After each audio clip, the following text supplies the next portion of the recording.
നമസ്കാരം. ഹരികൃഷ്ണ സർവം കൃഷ്ണാർപ്പണമസ്തു. ഒക്ടോബർ 7 മുതൽ നവംബർ 5 തീയതി വരെ സാക്ഷാൽ ശ്രീകൃഷ്ണ ഭഗവാന് നമ്മുടെ അമ്പാടിക്കണ്ണന് ഏറ്റവും പ്രിയപ്പെട്ട മാസമായ കാർത്തിക മാസം അഥവാ ദാമോദര മാസം ആചരിക്കപ്പെടുകയാണ്. നമ്മൾ വൈഷ്ണവ ഭക്തർക്ക് വളരെ പവിത്രമായ ഒരു മാസം കൂടിയാണിത്. കൂടാതെ സാക്ഷാൽ മഹാദേവനും വളരെ പ്രിയപ്പെട്ട ഒരു മാസമാണിത് കേട്ടോ. ഈ ഒരു പുണ്യമാസം നമുക്ക് ധാരാളം ഭാഗ്യങ്ങൾ കൊണ്ടുതരുന്ന ഒരു അപൂർവ മാസം കൂടിയാണ്. ഈ ഒരു പവിത്ര മാസം വ്രതം നോൽക്കേണ്ടതായിട്ടുണ്ടോ? വ്രതം നോറ്റാൽ എന്തൊക്കെ കാര്യങ്ങൾ നമ്മൾ ശ്രദ്ധിക്കേണ്ടതായിട്ടുണ്ട്? നമുക്ക് അപൂർവമായ ചില അനുഗ്രഹങ്ങൾ ഭാഗ്യങ്ങളൊക്കെ കിട്ടുന്ന ഒരു പുണ്യമാസമാണിത് എന്ന് പറഞ്ഞുവല്ലോ. ഭാഗ്യം നമ്മളെ ഏതൊക്കെ വിധത്തിൽ അത്ഭുതപ്പെടുത്തിക്കൊണ്ട് തേടിയെത്തും. അതിനുവേണ്ടി നമ്മൾ ചെയ്യേണ്ട വളരെ പ്രധാനപ്പെട്ട ഒരു കാര്യമുണ്ട് ഈ കാർത്തിക മാസത്തിൽ. അതെന്താണ്? ഇതെല്ലാം ഒന്ന് വിശദമായിട്ട് അറിഞ്ഞു വരാം. അതിനു മുമ്പ് നമ്മുടെ തുളസി തീർത്ഥം എന്ന ഈ ഒരു ചാനൽ നിങ്ങൾ ആദ്യമായിട്ടാണ് കാണുന്നതെങ്കിൽ ഒന്ന് സബ്സ്ക്രൈബ് ചെയ്യാനും മറക്കരുത് കേട്ടോ. കൂടാതെ ഈ വീഡിയോ ഒന്ന് ഇപ്പോൾ തന്നെ ലൈക്ക് ചെയ്യാനും മറക്കല്ലേട്ടോ. നമ്മൾ പറഞ്ഞു ശ്രീകൃഷ്ണ ഭഗവാന് പ്രിയപ്പെട്ട മാസമാണ് കാർത്തിക മാസം എന്ന് പറയുന്നത്. ഭഗവാൻ തന്നെ പറഞ്ഞിട്ടുണ്ട് അദ്ദേഹത്തിന് ഏറ്റവും പ്രിയപ്പെട്ട മാസം കാർത്തിക മാസമാണെന്ന്. അതറിയോ നിങ്ങൾക്ക്? ഭഗവാൻ പറഞ്ഞിട്ടുണ്ട്, സസ്യങ്ങളിൽ വെച്ച് എനിക്ക് ഏറ്റവും പ്രിയപ്പെട്ടത് തുളസിയും, മാസങ്ങളിൽ കാർത്തികയും, തീർത്ഥസ്ഥലങ്ങളിൽ ദ്വാരകയും, ദിവസങ്ങളിൽ ഏകാദശിയുമാണ് എന്ന് നമ്മുടെ സാക്ഷാൽ ശ്രീകൃഷ്ണ ഭഗവാൻ പറഞ്ഞിരിക്കുന്ന കാര്യമാണ് കേട്ടോ. അതുകൊണ്ട് തന്നെ നമുക്ക് മനസ്സിലാവും ഈ ഒരു കാർത്തിക മാസം എന്നാൽ എത്രയും പ്രാധാന്യം നിറഞ്ഞൊരു മാസമാണ് നമ്മൾക്കെന്ന്. ചാതുർമാസ്യ കാലത്തിന്റെ അവസാന മാസവുമാണിത്. ഭഗവാന്റെ ബാലലീലകൾ കൂടുതലും നടന്ന ഒരു മാസമാണ് കാർത്തിക മാസം എന്ന് പറയുന്നത്. ഭഗവാന് പ്രിയപ്പെട്ട രാധാറാണി അധിപയായിട്ടുള്ള മാസം കൂടിയാണിത് കേട്ടോ. നമുക്കറിയാം കാർത്തിക മാസം ദാമോദര മാസം എന്ന പേരിലും അറിയപ്പെടുന്നുണ്ട്. ദാമം എന്നാൽ കയർ എന്നും ഉദരം എന്നാൽ വയർ എന്നുമാണല്ലോ അർത്ഥം. അതിൽ നിന്നാണ് നമ്മുടെ സാക്ഷാൽ ഉണ്ണിക്കണ്ണന് ദാമോദരൻ എന്ന പേര് വരുന്നത് കേട്ടോ. നമുക്കറിയാം അനേകം ലീലകൾ കൊണ്ട് വൃന്ദാവനത്തിൽ എല്ലാവരുടെയും മനസ്സിനെ ആനന്ദത്തിൽ ആറാടിച്ച നമ്മുടെ സാക്ഷാൽ ഉണ്ണിക്കണ്ണൻ സർവചരാചരങ്ങളുടെയും സ്നേഹഭാജനമാണ്. അത്രമേൽ ഭഗവാൻ ഒരു ചെറിയ ഉണ്ണിയായിട്ട് നമ്മളുടെ മേൽ അനുഗ്രഹം ചൊരിയുന്ന അപൂർവ ഒരു മാസം കൂടിയാണിത്. അതുകൊണ്ട് തന്നെ കാർത്തിക വ്രതം എടുക്കേണ്ടതിൻ്റെ പ്രാധാന്യം, അതും നമ്മുടെ ജീവിതത്തിൽ അത്രയും അനുഗ്രഹങ്ങൾ ചൊരിയുന്നതിൻ്റെ ഒരു പ്രാധാന്യമൊക്കെ തന്നെ നിങ്ങൾ അറിയേണ്ടതായിട്ടുണ്ട്. അതിലേക്കൊക്കെയാണ് ഞാൻ നിങ്ങളെ കൂട്ടിക്കൊണ്ടു പോകുന്നത്. ഇനി ഈ ഒരു പുണ്യമാസത്തിൽ നമ്മൾ എന്തൊക്കെ ചെയ്യണം, എന്തൊക്കെ ചെയ്യാൻ പാടില്ല എന്നത് ഞാനൊന്ന് വിശദമാക്കാം. ശ്രദ്ധിച്ചു കേൾക്കണേട്ടോ. ഈ ഒരു കാർത്തിക മാസത്തിൽ കഴിയുമെങ്കിൽ നിങ്ങൾ അതിരാവിലെ എഴുന്നേറ്റ്, അതായത് ബ്രാഹ്മമുഹൂർത്തത്തിലാണെങ്കിൽ അത്രയും നല്ലതാണ്, കുളിച്ച് ശുദ്ധിയായി അതിനുശേഷം ഒരു ശുഭ്ര വസ്ത്രമൊക്കെ ധരിച്ച് പൂജാമുറിയിലെത്തി സാധാരണ പോലെ നമുക്ക് നിലവിളക്ക് കൊളുത്താവുന്നതാണ്. ഈ മാസം മുഴുവൻ ലക്ഷ്മി നാരായണ ആരാധന ജീവിതത്തിൽ ഏറ്റവും ഐശ്വര്യവും ഭാഗ്യവും സമ്പത്തും എല്ലാം കൊണ്ടുതരുന്നതാണ്. നമ്മൾ പറഞ്ഞു സാക്ഷാൽ രാധാറാണിയാണ് കാർത്തിക മാസത്തിന്റെ അധിപ എന്ന് പറയുന്നത്. അതുകൊണ്ട് തന്നെ രാധാറാണിയെ ഈ മാസം ആരാധിക്കുന്നത് വഴി ഭഗവാന്റെ പ്രത്യേക കൃപാ കടാക്ഷം നമ്മൾക്ക് ലഭിക്കുന്നതാണ്. കാർത്തിക മാസത്തിൽ ഒരു വിളക്ക് കത്തിച്ച് പ്രാർത്ഥിച്ചാൽ പോലും നിങ്ങളുടെ അനേകായിരം കോടി ജന്മങ്ങളുടെ പാപം തീരുമെന്നാണ് വിശ്വസിക്കപ്പെടുന്നത്. മന്ത്രങ്ങളില്ലെങ്കിലും പുണ്യകർമ്മങ്ങളില്ലെങ്കിലും ശുദ്ധിയില്ലെങ്കിൽ പോലും എന്നാണ് പറയുന്നത്. നമ്മൾ ശുദ്ധിയില്ലാതൊന്നും നിലവിളക്ക് കൊളുത്തില്ല, എങ്കിലും അങ്ങനെയാണ് പറയപ്പെടുന്നത് ആചാര്യന്മാർ. ശുദ്ധിയില്ലാച്ചാൽ പോലും നമ്മൾ കാർത്തിക മാസത്തിൽ വെറുതെ സിമ്പിളായിട്ടൊരു വിളക്ക് ഭഗവാന് കൊളുത്തി കാണിച്ചാൽ തന്നെയും ഈ ഒരു പുണ്യമാസത്തിൽ ഭഗവാന്റെ നാമത്തിൽ ആ ഒരു വിളക്ക് അർപ്പിക്കുമ്പോൾ കോടി പുണ്യം ലഭിക്കുമെന്നാണ് പറയപ്പെടുന്നത്. അതായത് നമ്മുടെ വീട്ടിലെ ആരെങ്കിലും ഒരാൾ, പ്രത്യേകിച്ച് അമ്മമാരാണെങ്കിൽ നമുക്കറിയാലോ, നമ്മുടെ ഉണ്ണിക്കണ്ണന് ആ ദാമോദരന് നിറയെ കുറുമ്പൊക്കെ കാട്ടി അമ്മയെ വല്ലാതെ കഷ്ടപ്പെടുത്തുമെങ്കിലും അല്ലേ, യശോദാമ്മയെ നിറയെ കുറുമ്പ് കാട്ടി ഉണ്ണി ഒരുപാട് കഷ്ടപ്പെടുത്തിയിട്ടുണ്ട്. എങ്കിലും ഉണ്ണിക്ക് യശോദാമ്മയോടുള്ള സ്നേഹം നമുക്കെല്ലാവർക്കും അറിയാവുന്നതാണ്. അതുകൊണ്ട് തന്നെ ഈ ദാമോദര മാസത്തിൽ എല്ലാ ദിവസങ്ങളിലും അതിരാവിലെ കുളിച്ച് ശുദ്ധിയായി വീട്ടിലെ നമ്മുടെ അമ്മ തന്നെ കേശവ ഭഗവാനെ ദീപം തെളിയിച്ച് പ്രസാദിപ്പിച്ചാൽ സുദർശന ചക്രം കയ്യിൽ പിടിച്ചിരിക്കുന്ന സാക്ഷാൽ ശ്രീഹരി വിഷ്ണുവിന്റെ കാരുണ്യത്താൽ തലമുറകൾക്ക് പോലും മുക്തി ലഭിക്കും എന്നാണ് പറയപ്പെടുന്നത്. നമുക്ക് ഈ ഒരു മാസം മുഴുവൻ ഭഗവാന് ഒരു നെയ്യ് വിളക്ക് സമർപ്പിക്കാവുന്നതാണ്. ഏറ്റവും ഐശ്വര്യമായിട്ടുള്ള ഒരു കാര്യമാണിത് കേട്ടോ. അതായത് ഭഗവാന്റെ ഫോട്ടോയ്ക്ക് മുൻപിൽ നെയ്വിളക്ക് അർപ്പിക്കുമ്പോൾ ഭഗവാന്റെ രാധാകൃഷ്ണ രൂപത്തെയോ ദാമോദര രൂപത്തെയോ ശ്രീകൃഷ്ണ ഭഗവാനായി തന്നെയോ സങ്കല്പിച്ച് നമുക്ക് നെയ്വിളക്ക് കത്തിച്ച് മംഗള ആരതി ഒഴിയുന്നത് സർവശ്രേഷ്ഠമാണ് ഈ കാർത്തിക മാസത്തിൽ ഭഗവാന്. നമ്മൾ പറഞ്ഞു ഭഗവാന് ഒരു നെയ് ദീപം ആരതി സമർപ്പിക്കുന്നത് ഏറ്റവും ഐശ്വര്യമാണെന്ന് പറഞ്ഞു. ദാമോദര ആരതി എന്നാണ് പറയുന്നത് കേട്ടോ. ഇതങ്ങനെ വെറുതെ അങ്ങനെ സമർപ്പിക്കാൻ പറ്റില്ല. അതെങ്ങനെയാണ് ചെയ്യേണ്ടതെന്ന് ഞാനൊന്ന് വിശദമായിട്ട് പറഞ്ഞുതരാം കേട്ടോ. ഭഗവാൻ ഈ ഒരു പുണ്യമാസത്തിൽ നെയ്വിളക്ക് കൊണ്ട് ആരതി എങ്ങനെയാണ് ഒഴിയേണ്ടത് എന്നാണ് ഞാൻ പറയുന്നത്. വളരെയധികം ശ്രദ്ധിച്ചു കേൾക്കണേ കേട്ടോ. നമ്മൾ പറഞ്ഞു ദാമോദര ആരതി എന്നാണ് പറയുന്നത്. അതായത് ഏത് സമയത്താണ് ചെയ്യാൻ നല്ലത് ഈ ദാമോദര ആരതി? നമ്മൾ ആദ്യം തന്നെ പറഞ്ഞു ബ്രാഹ്മമുഹൂർത്തത്തിൽ കുളിച്ച് ശുദ്ധിയായിട്ട് വിളക്ക് കൊളുത്തുന്നതിനെ കുറിച്ച് പറഞ്ഞു. ആ ഒരു സമയത്ത് ഭഗവാന്റെ ഫോട്ടോയ്ക്ക് മുൻപിൽ നമ്മൾക്ക് നെയ് ദീപം കൊളുത്തി വെക്കാവുന്നതാണ്. നിങ്ങൾക്ക് സൗകര്യം ഈ പ്രഭാത സമയത്താണ് ആരതി ഒഴിയാൻ സൗകര്യം വെച്ചാൽ അങ്ങനെ ചെയ്യാവുന്നതാണ്. എങ്കിലും ഏറ്റവും പുണ്യമായ ഒരു സമയം, അതായത് ഏറ്റവും മഹനീയമായ ഒരു സമയം എന്ന് പറയുന്നത് സന്ധ്യാസമയമാണ്. സന്ധ്യാസമയത്ത് ഇത് നിങ്ങൾക്ക് ചെയ്യാൻ കഴിഞ്ഞാൽ ഏറ്റവും ഐശ്വര്യമാണ്. അത് നിങ്ങളുടെ ഒരു സിറ്റുവേഷൻ അനുസരിച്ച്, അതായത് നിങ്ങളുടെ ഒരു സാഹചര്യം അനുസരിച്ച് നിങ്ങൾക്ക് ആ ഒരു സമയം തീർപ്പ് കൽപ്പിക്കാവുന്നതാണ് കേട്ടോ. രാവിലെ വേണമോ സന്ധ്യയ്ക്ക് വേണമോ എന്നത്. ഇനി സന്ധ്യാസമയത്താണെങ്കിൽ സൂര്യാസ്തമയത്തിന് ശേഷം നമ്മൾ നിലവിളക്ക് കൊളുത്തുന്ന ആ ഒരു സമയത്ത് എന്താണ് ചെയ്യേണ്ടത് എന്ന് ഞാൻ പറയാം. കുറച്ച് കാര്യങ്ങൾ നമ്മളൊന്ന് അടുപ്പിച്ച് വെക്കേണ്ടതായിട്ടുണ്ട് കേട്ടോ. അതായത് ആവശ്യത്തിനുള്ള നെയ്യ്, അത് കത്തിക്കാനുള്ള ഒരു ചിരാത്, തിരി, കുറച്ച് തുളസി ഇലകൾ, നമ്മുടെ വീട്ടിൽ അവൈലബിൾ ആയിട്ടുള്ള കുറച്ച് പുഷ്പങ്ങളൊക്കെ എടുത്തു വെക്കുക. കിണ്ടിയിൽ ജലം ഉണ്ടാവണം. ആ ഒരു സമയത്ത് ഭഗവാന് ഒരു നൈവേദ്യം, അതായത് ഒരു നിവേദ്യം സമർപ്പിക്കാൻ കഴിയുമെങ്കിൽ ഏറ്റവും ഐശ്വര്യമാണ്. അതായത് ഈ കാർത്തിക മാസം മുഴുവൻ സമർപ്പിക്കാൻ സാധിക്കണമെന്നില്ല. എന്നാലും അമ്മമാരെ കൊണ്ട് കഴിയുന്ന ദിവസങ്ങളിലൊക്കെ പല വർഗ്ഗങ്ങളാണെങ്കിലും മതി. നേന്ത്രപ്പഴമൊക്കെ എന്തായാലും നമ്മുടെ വീട്ടിൽ കാണും. അപ്പോൾ ആ ഒരു സന്ധ്യാസമയത്ത് നെയ്വിളക്കിൻ്റെ ആരതി സമർപ്പിക്കുന്ന ഒരു സമയത്ത് ഭഗവാന് ഒരു നേന്ത്രപ്പഴം ആണെങ്കിലും നിവേദ്യമായിട്ടൊന്ന് സമർപ്പിച്ചാൽ ഏറ്റവും ഐശ്വര്യമാണ്. ഉണ്ണിക്കണ്ണൻ അത്രയും സന്തോഷമാവും. ഇനി വേണ്ടത് ദാമോദരാഷ്ടകം.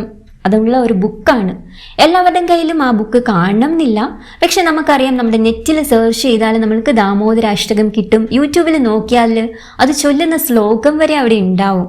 അതാണെങ്കിലും മതി. പക്ഷേ ഈ ഒരു നെയ്ദീപം ആരതി ഭഗവാന് സമർപ്പിക്കുമ്പോൾ ദാമോദരാഷ്ടകം ആ ഒരു പൂജാമുറിയിൽ നമ്മൾക്ക് ചുറ്റും, ഭഗവാന് ചുറ്റും അത് നിറയുന്നത് വളരെയധികം ഐശ്വര്യമാണ്. അതുകൊണ്ട് എല്ലാവരും ദാമോദര അഷ്ടകം ആ ഒരു സമയത്ത് നമുക്ക് ചൊല്ലാൻ കഴിയുമെങ്കിൽ ചൊല്ലുക. ഇല്ല വെച്ചാലും ഞാൻ പറഞ്ഞ പോലെ തന്നെ നമ്മുടെ യൂട്യൂബിൽ അതൊന്ന് പ്ലേ ചെയ്തിട്ട് വെച്ചാലും മതിയാവും. ആ ഒരു ദാമോദര അഷ്ടകം നമ്മൾ അവിടെ അങ്ങനെ ആ ഒരു ശ്ലോകം നിറയണം. അതായത് നമാമീശ്വരം സച്ചിദാനന്ദ രൂപം എന്ന ശ്ലോകം തുടങ്ങി നമോ ദേവ ദാമോദര അനന്ത വിഷ്ണു വരെ പൂർണ്ണമായിട്ടും നമ്മൾ ശ്രവിക്കണം. ഏറ്റവും ഐശ്വര്യമാണ്. ഇനി ചൊല്ലാൻ അറിയിച്ചാലും ശ്രവിച്ചാലും അത്രയും അനുഗ്രഹമാണ്. അതുകൊണ്ടാണ് ഞാൻ പറഞ്ഞതൊന്ന് ജസ്റ്റ് പ്ലേ ചെയ്ത് വെച്ചാലും മതിയാവും. അപ്പം ആദ്യം നമ്മൾ ഒന്ന് മനസ്സ് ശുദ്ധമാക്കുക. ഭഗവാനെ കൃഷ്ണായ ദാമോദരായ നമ എന്ന് ധ്യാനിക്കുക. എന്നിട്ട് ആ ഒരു നെയ്ദീപം കത്തിച്ച് ഭഗവാന്റെ മുൻപിൽ വെക്കുക. ദീപം കയ്യിലെടുത്തിട്ട് ആ ഒരു ദാമോദര അഷ്ടകം പാരായണം ചെയ്യുക. ആ ഒരു സമയത്താണ് നമ്മൾക്ക് ആ ഒരു ദാമോദര അഷ്ടകം അങ്ങനെ മുഴങ്ങി കേൾക്കേണ്ടത്. ദീപം ഭഗവാന്റെ മുൻപിൽ നമ്മൾ ആരതിയായിട്ട് ഒഴിയേണ്ടതായിട്ടുണ്ട്. ഇതിനായിട്ട് നമ്മൾ ആദ്യം 2 തവണ ഭഗവാന്റെ പാദങ്ങളിൽ, തൃപ്പാദങ്ങളിൽ 2 തവണ ആരതി ഒഴിയണം കേട്ടോ. അതിനുശേഷം ഭഗവാന്റെ ആ ഒരു ഉദരഭാഗത്ത്, ആ ഒരു നെഞ്ചും വയറും എല്ലാം കൂടി വരുന്ന ആ ഒരു ഭാഗത്ത് 2 തവണ അവിടെയും ആരതി ഒഴിയുക. അതായത് നമ്മുടെ വലത് കൈയിലായിരിക്കും ആ ഒരു നെയ്വിളക്കിരിക്കുക അല്ലേ. എന്നിട്ട് വലത് വശത്തേക്ക്, അതായത് ഒരു ക്ലോക്ക് വൈസ് ഡയറക്ഷനിലേക്ക് നമ്മൾ ആരതി ഒഴിയണം കേട്ടോ. ഇനി ഭഗവാന്റെ ആ ഒരു തിരുമുഖത്തിന് 3 തവണ ആരതി ഒഴിയേണ്ടതായിട്ടുണ്ട്. അങ്ങനെ മൊത്തത്തിൽ 7 തവണ നമ്മളിപ്പോൾ ഭഗവാന് ആരതി ഒഴിയേണ്ടതായിട്ടുണ്ട്. സർവ്വ ഐശ്വര്യമാണ് ഫലം.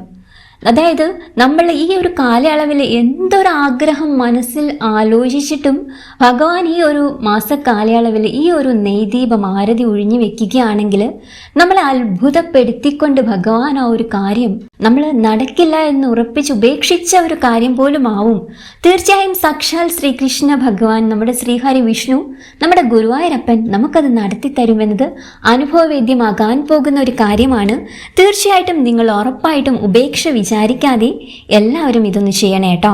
അങ്ങനെ നമ്മൾ ഭഗവാൻ ആരതിയൊക്കെ ഒഴിഞ്ഞതിന് ശേഷം നമ്മൾ എടുത്തു വെച്ചിട്ടുണ്ട് നേരത്തെ തുളസിയിലെയും നമ്മുടെ വീട്ടിൽ അവൈലബിൾ ആയിട്ടുള്ള പുഷ്പങ്ങളുമെല്ലാം. അത് ഭഗവാന്റെ തൃപ്പാദങ്ങളിൽ മനസ്സറിഞ്ഞ് പ്രാർത്ഥിച്ചുകൊണ്ട് സമർപ്പിക്കുക.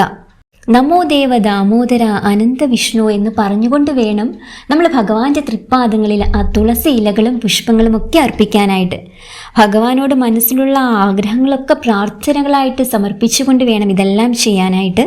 അവസാനം നമ്മൾ ആരതി ദീപത്തിൻ്റെ ജ്വാലാസ്പർശം നമ്മുടെ നെറ്റിയിൽ ആ സ്പർശിക്കുന്നതായിട്ട് സങ്കല്പിച്ചുകൊണ്ട് നമ്മളുടെ സങ്കടങ്ങളും നമ്മളുടെ ആവശ്യങ്ങളും എല്ലാം തന്നെ ഭഗവാന്റെ പാദങ്ങളിൽ സമർപ്പിക്കാവുന്നതാണ്. ഭഗവാൻ ഏറ്റവും പ്രിയപ്പെട്ട തുളസി ദേവിക്കും അതിപ്രധാനമായ ഒരു മാസമാണ് ഈ കാർത്തിക മാസം അഥവാ ദാമോദര മാസം എന്ന് പറയുന്നത്. ഭഗവാന് നമ്മൾ ആരതി ഒഴിയുന്നതിനൊപ്പം ഈ ഒരു ദിവസങ്ങളിൽ മുഴുവൻ തുളസി തറയ്ക്ക് ചുവട്ടിലും നമ്മളൊരു നെയ് ദീപം കൊളുത്തി വെക്കേണ്ടത് വളരെയധികം അനുഗ്രഹം തരുന്നൊരു കാര്യമാണ്. അല്ലെങ്കിൽ ഭഗവാന്റെ അപ്രിയമുണ്ടാവും എന്ന് വരെയാണ് പറയപ്പെടുന്നത് കേട്ടോ. അതുകൊണ്ട് തീർച്ചയായിട്ടും തുളസി വീട്ടിലുള്ളവർ ആ ഒരു കാര്യം മറക്കരുത്. അതായത് ശ്രീഹരി വിഷ്ണുവിന്, ശ്രീകൃഷ്ണ ഭഗവാന് നമ്മൾ ഈ നെയ്ദീപം സമർപ്പിക്കുന്നതിനൊപ്പം തുളസി ദേവിക്കും ഈ മാസം മുഴുവൻ നമ്മൾ ആ ഒരു നെയ്ദീപം സമർപ്പിക്കാനായിട്ട് മറക്കരുത് കേട്ടോ. അതുകൊണ്ട് ഇനിയിപ്പം ഫ്ലാറ്റിലൊക്കെ താമസിക്കുന്നവരാണെങ്കിൽ തുളസിയൊന്നും ഉണ്ടാവില്ല, അങ്ങനെയുള്ളവരൊന്നും വിഷമിക്കേണ്ട. പക്ഷേ ഒരു തുളസി ചെടിയെങ്കിലും നമ്മളുടെ വീട്ടിൽ നിൽക്കുന്നുണ്ടെങ്കിൽ തുളസി ദേവിയെയും നമ്മൾ സ്മരിച്ച് ആ ഒരു നെയ്ദീപം കൊളുത്തിക്കോളൂ. ഇതൊരു ബുദ്ധിമുട്ടായിട്ടൊന്നും ആരും വിചാരിക്കേണ്ട. തീർച്ചയായിട്ടും അനുഗ്രഹം മാത്രമേ നിങ്ങൾക്ക് ഉണ്ടാവുള്ളൂ കേട്ടോ. അങ്ങനെ തുളസി ദേവിക്ക് നമ്മൾ നെയ്വിളക്ക് സമർപ്പിക്കുമ്പോൾ ദേവിയെ നമ്മൾക്ക് 3 തവണയൊന്ന് പ്രദക്ഷിണം വെക്കാം. തുളസി മന്ത്രം ചൊല്ലിക്കൊണ്ട് നമുക്ക് ദേവിയെ പ്രദക്ഷിണം വെക്കാം കേട്ടോ. പ്രസീദ തുളസി ദേവി പ്രസീദ ഹരിവല്ലഭേ ക്ഷീരോദ മദനോത്ഭുതേ തുളസീത്വം നമാമ്യഹം. ഈ ഒരു തുളസി മന്ത്രം ചൊല്ലിക്കൊണ്ട് നമുക്ക് 3 തവണ തുളസി ദേവിക്ക് പ്രദക്ഷിണവും വെക്കാം. അപ്പം ഈ ഒരു കാര്യങ്ങളെല്ലാം ചെയ്യാൻ വേണ്ടിയിട്ട് കുറച്ച് സമയം എടുക്കും അല്ലേ. അതുകൊണ്ട് തന്നെ നമ്മൾക്ക് സന്ധ്യാസമയത്ത് ചെയ്യുന്നതാവും എല്ലാവർക്കും ഉചിതം. പ്രഭാത സമയത്ത് നമ്മൾ സാധാരണ പോലെ നിലവിളക്ക് കത്തിച്ചാൽ മതിയാവും. ഇനി ഭഗവാന്റെ ഫോട്ടോയ്ക്ക് മുൻപിൽ ഒരു ചിരാതിൽ നെയ്വിളക്ക് കൊളുത്തി വെക്കാൻ കഴിയുന്നവർ ആ സമയത്ത് ചെയ്യുക. ഈ ആരതി ഒഴിയേണ്ട ഒരു കാര്യങ്ങളൊക്കെ നമുക്ക് സന്ധ്യാസമയത്ത് ചെയ്യാനാവും. ഇത്രയും കാര്യങ്ങളൊക്കെ ചെയ്യണമല്ലോ. ദാമോദരാഷ്ടകം ചൊല്ലണം. ഇനി ചൊല്ലാൻ കഴിയില്ല വെച്ചാൽ നമ്മൾക്കൊന്ന് പ്ലേ ചെയ്ത് വെച്ചിട്ട് അതൊന്ന് കേൾക്കണം. അതായത് ഒരു സാവകാശം എടുത്തിട്ട് വേണം. ഭഗവാൻ ഒരു നിവേദ്യം സമർപ്പിക്കാൻ കഴിയുമെങ്കിൽ അത് ചെയ്യണം. അപ്പോൾ ഇതിനെല്ലാം കൂടി കുറച്ച് സമയം എടുക്കും. അപ്പോൾ അതുകൊണ്ട് ഇതൊക്കെ സന്ധ്യയ്ക്ക് ചെയ്യുന്നതാവും ഏറ്റവും നല്ലത്. പിന്നെ വീട്ടിലെല്ലാവരും ആ ഒരു സമയത്ത് അവൈലബിളുമായിരിക്കും. ഇനിയിപ്പം വേറൊരു കാര്യം കൂടി ഞാൻ പറയാം. നമ്മുടെ വീട്ടിലിപ്പോൾ 5 പേരുണ്ടെങ്കിൽ 5 നെയ്ദീപം, അതായത് ഓരോരുത്തരും സമർപ്പിക്കുന്നതായിട്ട് സങ്കല്പിച്ച് 5 ചിരാതിൽ ആ ഒരു 5 നെയ്ദീപം ഭഗവാൻ അർപ്പിച്ചാലും നല്ലതാണ് കേട്ടോ. അങ്ങനെ നിർബന്ധമില്ല, ഒരെണ്ണം അയച്ചാലും മതി. ഇനിയിപ്പോൾ അങ്ങനെ ചെയ്യുന്നതും വളരെയധികം ഐശ്വര്യമാണ് എന്ന് പറഞ്ഞതേ ഉള്ളൂ കേട്ടോ. ഈ കാര്യങ്ങളെല്ലാം ചെയ്യുന്നതിനൊപ്പം വിഷ്ണു സഹസ്രനാമം ചൊല്ലുന്നത് അത്യുത്തമമാണ് കേട്ടോ. ഈ ദാമോദര മാസകാലത്ത് ഭഗവത്ഗീത, ഭാഗവതമൊക്കെ ചൊല്ലുന്നതും അതുമല്ലെങ്കിൽ ശ്രവിക്കുന്നതുമെല്ലാം വളരെയധികം ഐശ്വര്യമാണ്. അതേപോലെ തന്നെ ഹരേ രാമ മഹാമന്ത്രം ചൊല്ലുന്നതും ശ്രവിക്കുന്നതുമൊക്കെ വളരെയധികം ഐശ്വര്യം നമ്മളുടെ ജീവിതത്തോട് ചേർത്ത് തരുന്ന കാര്യങ്ങളൊക്കെയാണ്.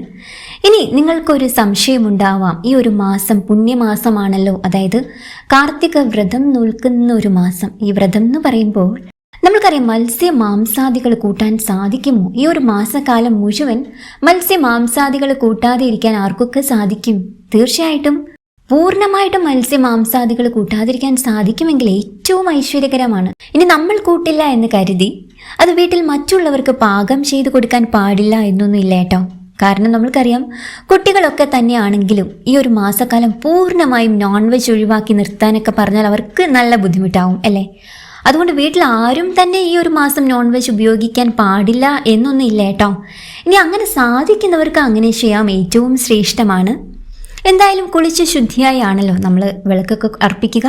ആ ഒരു സമയത്ത് വിളക്ക് കൊളുത്തുന്നതിന് മുൻപായിട്ട്, ആ ഒരു ആരതി ഒഴിയുന്നതിനൊക്കെ മുൻപായിട്ട് കുളിച്ച് ശുദ്ധമായിട്ടിരിക്കണം എന്നതാണ് ഏറ്റവും പ്രധാനം. അതൊന്ന് ശ്രദ്ധിക്കണമെന്ന് മാത്രം കേട്ടോ. ഇനി അതേപോലെ കാർത്തിക മാസത്തിൽ പരമാവധി ബ്രഹ്മചര്യം പാലിക്കാൻ ശ്രദ്ധിക്കുകയാണെങ്കിൽ അതും വളരെയധികം ഐശ്വര്യമാണ്. ഇനി അതുപോലെ ആചാര്യന്മാർ പറയുന്ന മറ്റൊരു കാര്യമാണ്, ഈ ഒരു പുണ്യമാസത്തിൽ നമ്മുടെ ശരീരത്തിൽ എണ്ണ പുരട്ടാൻ പാടില്ല എന്ന് ആചാര്യന്മാർ പറയുന്നുണ്ട് കേട്ടോ. അതായത് നാരക ചതുർദശി നാളിൽ ഒരിക്കൽ മാത്രമേ ഈ ഒരു മാസത്തിൽ ശരീരത്തിൽ എണ്ണ പുരട്ടാവൂ എന്നാണ് പറയപ്പെടുന്നത്. ഇനി കാർത്തിക മാസത്തിലെ ആരാധനയിൽ ഏറ്റവും പ്രധാനപ്പെട്ട ഒന്നാണ് നമ്മൾ പറഞ്ഞു തുളസി ആരാധന എന്ന് ഞാൻ നേരത്തെ ഒന്ന് സൂചിപ്പിക്കുകയുണ്ടായല്ലേ. അതുപോലെ തന്നെ തുളസി ആരാധനയിലൂടെ നിങ്ങളുടെ ദാമ്പത്യ ജീവിതത്തിലെ എല്ലാ പ്രശ്നങ്ങളും, അതായത് ഭാര്യ ഭർത്താക്കന്മാർ തമ്മിൽ എന്തെങ്കിലും കലഹങ്ങളൊക്കെ ഉണ്ടെങ്കിലും അതെല്ലാം നീങ്ങുകയും സന്തോഷവും സർവ്വ ഐശ്വര്യവും കുടുംബത്തിൽ കൈവരിക്കുമെന്നതിനും യാതൊരു സംശയവുമില്ല. അതുകൊണ്ട് തന്നെ തുളസി ആരാധന എന്ന് പറയുന്നത് ഭഗവാൻ ശ്രീകൃഷ്ണ ഭഗവാനെ നമ്മൾ എങ്ങനെ ആരാധിക്കുന്നു അതുപോലെ തന്നെ വളരെയധികം പ്രാധാന്യമുള്ളൊരു കാര്യമാണ് കേട്ടോ. അങ്ങനെ അതിശ്രേഷ്ഠമായ ഈ ദാമോദര മാസം നമ്മളോട് പറയുന്നത് ഭഗവാൻ ഒരിക്കലും നമ്മൾക്ക് അകലെയല്ല. നമ്മൾ വിചാരിക്കും ഭഗവാൻ നമ്മൾക്ക് ഒരുപാട് ദൂരെയാണ്. നമ്മൾ കുറേ പ്രാർത്ഥനകളും വഴിപാടുകളും ഒക്കെ നടത്തിയിട്ടും നമ്മുടെ കാര്യങ്ങളൊന്നും അങ്ങനെ അത്രയും നടക്കുന്നില്ലല്ലോ, പെട്ടെന്ന് സങ്കടങ്ങൾ തന്നെയാണല്ലോ ഭഗവാനെ ബാക്കിയാവുന്നത് എന്ന് മനസ്സൊരുക്കി കണ്ണു നിറഞ്ഞ് പ്രാർത്ഥിക്കുന്നുണ്ടാവും നമ്മളെല്ലാവരും ഓരോ നിമിഷവും. പക്ഷേ ഭഗവാൻ പറയുന്നു, ഭഗവാൻ ഒരിക്കലും നമ്മൾക്ക് അകലെയല്ല.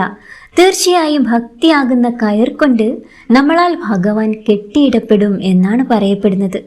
അതായത് യശോദാമ്മ കയർ കൊണ്ട് ഉണ്ണിയെ എങ്ങനെ ബന്ധിച്ചുവോ അതേപോലെ നമ്മുടെ സ്നേഹവും വിശ്വാസവും ഭക്തിയും ഒന്നു ചേർന്നാൽ സാക്ഷാൽ ഭഗവാൻ നമ്മോട് ചേർന്ന് തന്നെ ഉണ്ടാവും. അതിന് യാതൊരു സംശയമില്ല കേട്ടോ.